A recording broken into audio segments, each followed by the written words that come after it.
Hi, it's Liz here from the Herb Guide, showing you how to make a strawberry chia jam with basil.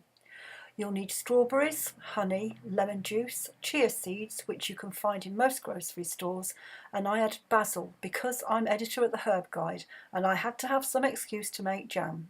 But all joking aside, basil goes really well with fruit, but it is optional. So hull and quarter your fruits and put them into a pan on low heat. Simmer for 10 minutes or so until they become a bit mushy. Stir occasionally so the fruit doesn't burn. Add 1 tablespoon of honey and 1 tablespoon of lemon juice and the chopped basil.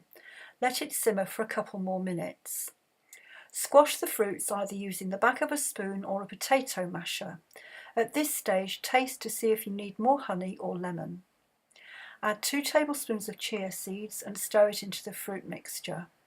Allow it to thicken for about 5 minutes. Put the jam into a clean jar and label it. Allow it to cool and keep it in the fridge for up to 2 weeks. You'll find it will thicken a bit more as it stands. It tastes so fresh. Here it is on a lovely slice of bread and butter. It's delicious. Try it on English scones with some cream, or use it to sandwich a cake or put in your porridge. You can use any fruit you like, around 2 cups or a pound cut up into pieces. I've put some suggestions in the box below. So thanks for watching. I hope you found the video useful. Give me a thumbs up, leave a comment, come visit me at the Herb Guide and let me take the mystery out of herbs for you. See you next time.